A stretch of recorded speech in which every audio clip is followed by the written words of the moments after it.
시장이 안 좋을 때는 눌림목보다는 돌파 매매를 진행하세요.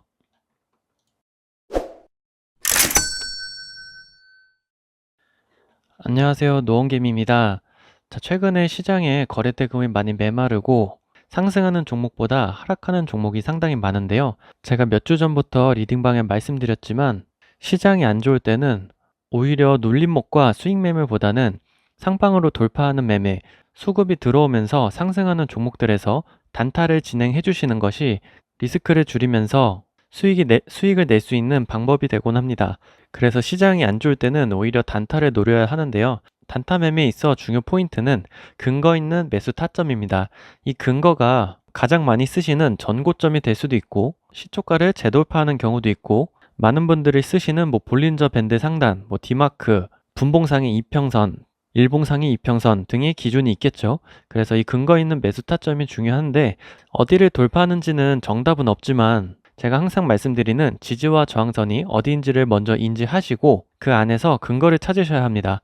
이 종목이 어디 구간에서 박스권을 형성하고 있으며 주가가 어디에서 갇혀 있는지, 이 종목이 추가적인 상승을 할 수 있는지, 이러한 추세적인 부분에서 먼저 분석이 되어 있지 않다면 내가 근거로 삼고 있는 부분을 돌파를 하거나 수급이 들어온다 하더라도 돌파하지 못하고 하락하는 경우가 상당히 많습니다. 그렇게 된다면 내가 추세적인 분석이 되어 있지 않은 상태이기 때문에 2%, 3% 마이너스에서 기계적인 손절을 하지 않는다면 당연히 박스권 하단까지 하락하게 됩니다. 그리고 파동적인 관점에서도 내 목표가 이 종목이 오른다면 어디까지 오를지 목표 수익률을 미리 설정하지 않는다면 매수하는 즉시 내가 어디서 매도해야 되는지 어디서 손절해야 되는지 심장박동수가 올라가면서 상당히 불안해지게 됩니다. 이렇게 되면은 2%, 3% 수익 구간밖에 가져갈 수 없을 뿐더러 정말 많은 에너지가 소비됩니다.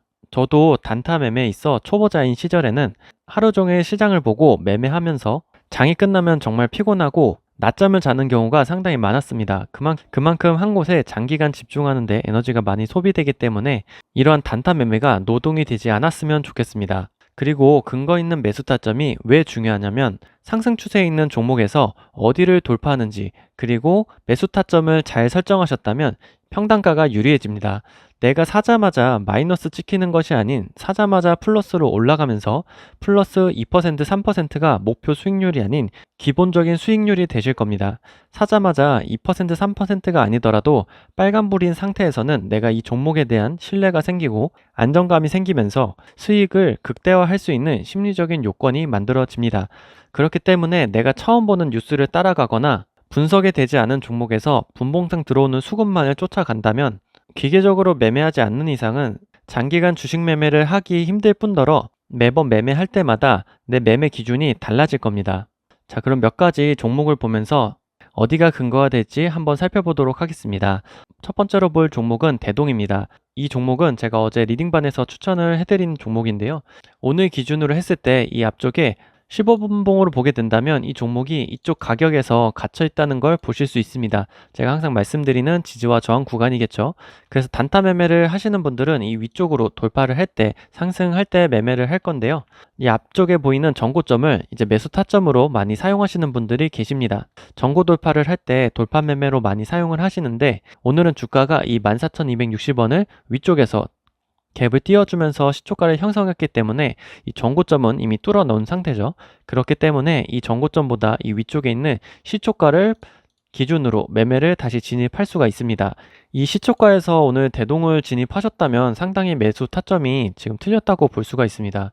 그래서 이 시초가를 기준으로 돌파를 해줄 때 매매 타점으로 진행을 할 수가 있고요. 저 같은 경우에는 이런 박스권이 만들어진다면 이렇게 이 박스권을 다시 진입할 때 이 밑에 구간에서 진입하는 것도 추천을 해드립니다. 그렇게 된다면 이 14,260원을 기준으로 해서 시초가 기준으로 한다면 한 2% 정도 수익이 찍히고 시작을 할 수가 있죠.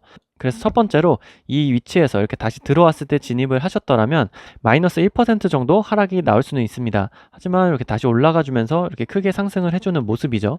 그래서 여기서 매도 타점은 이 종목 같은 경우에는 파동이 한 7.6%, 이 밑에서 왔다 갔다 할 때 나왔던 파동이 7.6%이기 때문에 이렇게 쭉 올려주면은 제가 첫 번째 말씀드렸던 14,260원 기준으로 했을 때 오늘 7% 상승한 위치가 15,200원 정도인데, 이 위치에서 종가가 형성되기도 했고 이 위쪽에서 올라가더라도 파동 이론을 기준으로 매도하는 분들이 많기 때문에 다시 하락을 해주는 모습이죠. 그래서 지금 60분봉으로 보더라도 이 앞쪽에 크게 나왔던 13% 파동 이렇게 쭉 가지고 오면은 이쪽 정확하게 나오죠. 15,200원 비슷하게 나옵니다. 그래서 이 정도 가격대가 나오기 때문에, 그래서 제 유튜브를 오래 보신 분들은 이 파동값 계산하는 것을 잘 사용하고 계신다면 목표가를 15,200원으로 설정할 수 있었습니다.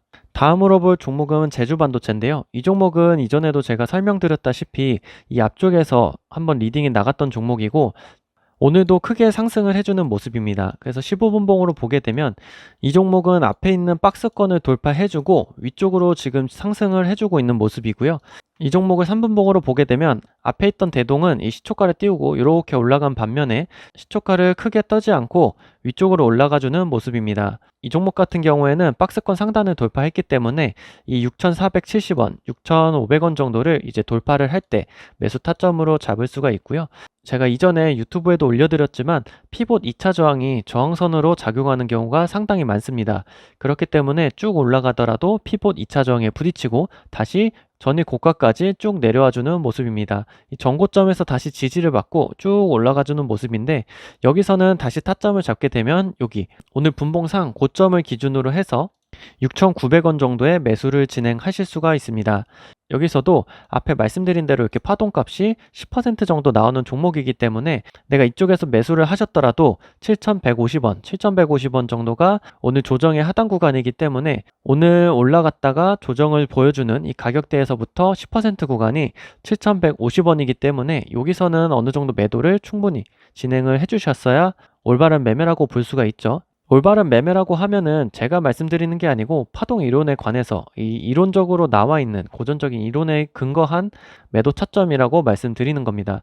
이 10%를 이렇게 쭉 가지고 와서 이 파동값이 여기서도 나오고 이 앞에서도 쭉 나오기 때문에 이 종목 자체가 10% 구간으로 움직이는 파동이고, 이 앞서 말씀드린 대로 20%는 가장 크게 움직였을 때 이 파동이기 때문에 요거는 어제 저점으로 기준으로 했을 때 7,300원 이런 기준도 나옵니다.